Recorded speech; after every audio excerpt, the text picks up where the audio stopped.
instance, the normal functions and lambdas, how the normal function and lambda looks, and how we can return the values from the lambda expressions, lambda, and how we can call lambda inside the lambda. Then what is the meaning of capture list in lambda? These are all the contents. I'll go through the examples and teach you. Okay. Let's start the. Just comment this.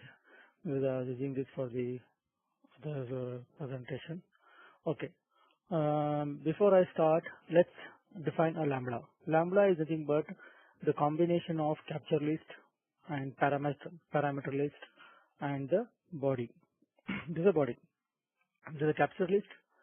Okay. What I'm saying is the lambda is basically a capture list, then argument list, then body. Okay.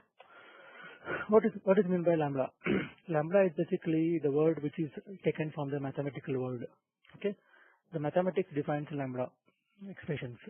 So same thing we have implemented in C++11 and 14. Lambda is a basic feature of C++11 and 14. This is a lambda function. A simple definition of a lambda. Lambda expressions is nothing but a function. It's an anonymous function which we can use instead of functions, a normal function calls. What is a normal function call? Normal function call is basically, you have to have a declaration of the function and you have to have definitions.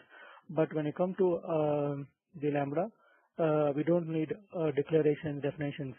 So we can directly, have a lambda. So this is lambda expression. It's called as a function. Let's have some body for this function. So lambda function. Okay.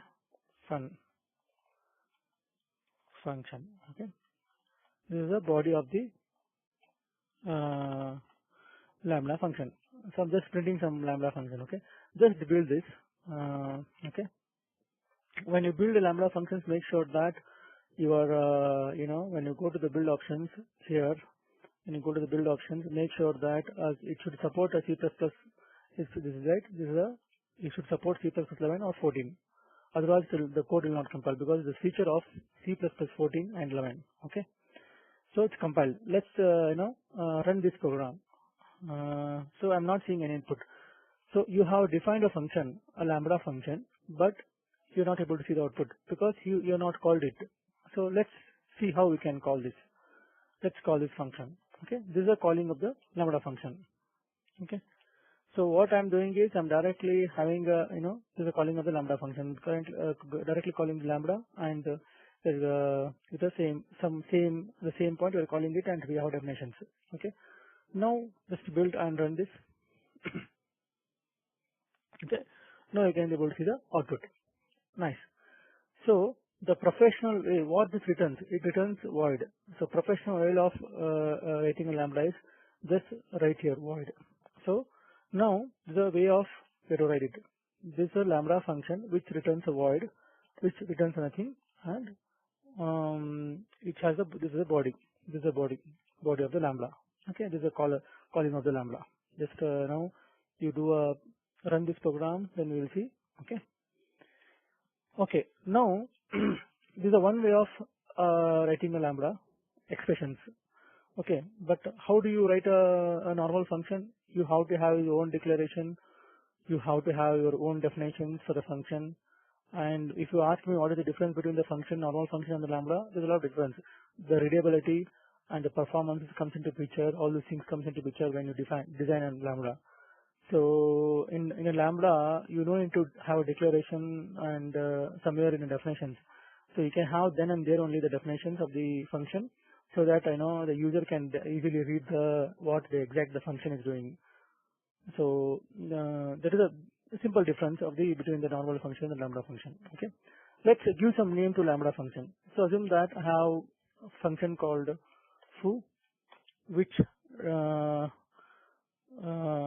assume that this is the body of the foo function. Okay, assume that just implement the body of this foo function, okay, foo function body, okay, function spelling function body, okay. So with the name, what is the auto keyword? Auto keyword is basically introduced in C++ 11 and 14. The meaning of the auto keyword is that irrespective of the signature of the function, it automatically takes care. You have to assume that your foo returns something integer. It may return the function pointer. It may return a float. Irrespective of the return type, if you define auto, and internally it takes care of. So that is what auto is. That's what I do. Give on this. Just call this now. How to call a lambda function? This is a lambda. Simple. Just compile and run this program. Okay. This is another way of calling a lambda. With a name. Without name also you can call like this. With name also you can call like this. Okay. Now let's have another lambda where we will pass the argument and we return something from the lambda. So assume that I implemented something called generate number, square number, okay, which will return the square of the number, and assume that this is my capture list. Capture list I'll talk about at the end of the presentation. I'll talk about what is a capture list. Capture list, assume that it takes input parameter argument, okay, and the body is this, okay. So it align with the indentation. I just do this, okay, just to make sure the code is easy to read. So assume that I'll return something called, return input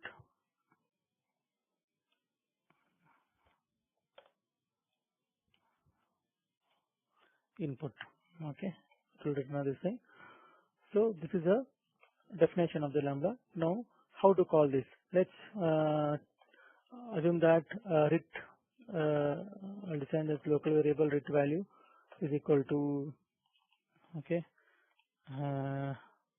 just give something 25 as input, then try to see the return type, return ret value. So the ret value. Okay, what I'm doing is, so we have a generate simple lambda function which will generate a square of the number, and this is the implementation, and this is a caller. I'm calling it, and so here I'm not specified the return value. I can specify our left as it is. This is the option. This is actually professional way we have to specify it. If you don't specify also the return type, this return type, that doesn't doesn't matter, because a compiler internally takes care of it. So now just run this program and compile. Now we see the output. Nice, looks great. So this is how we return. So the values. Now let's have something called lambda inside the lambda. Can I call a lambda inside the? Of course, you can call lambda inside the lambda. Okay, what I do is, before this,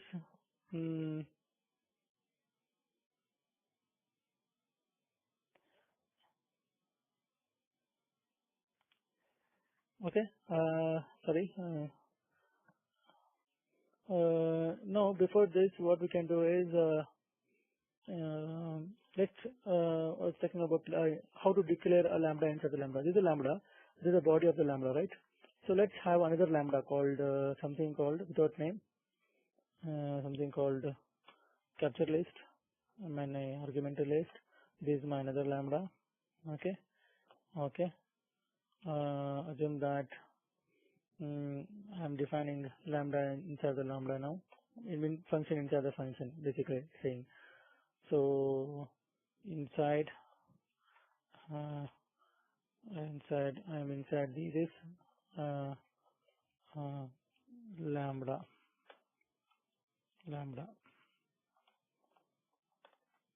Okay. Let's call this here. Okay. Since I have not given the name, let's call this here. This is the calling of this thing. Let's compile this and then see what happens. So I'm inside the generated lambda function. So after that return, I'm getting the return value because return value is after the function call. I have function call here inside the lambda. Lambda inside the lambda. I have one lambda. Then I'm returning it. Then it's coming. Okay. So let's talk about now this. We have spoken about many things. Now let's talk about what is the capture list. Capture list is one of the important feature of Lambda. We can have is equal to or and. So when in the capture, if the capture list has this information, if equal to, the meaning of this is the whatever the local parameters in the main. If I assume that I have something called local val, okay, is equal to 100. If you want to use this in a lambda function, then you have to use a is equal to in capture list. This is a capture list, right? So that you can print here, the meaning of this is simple. The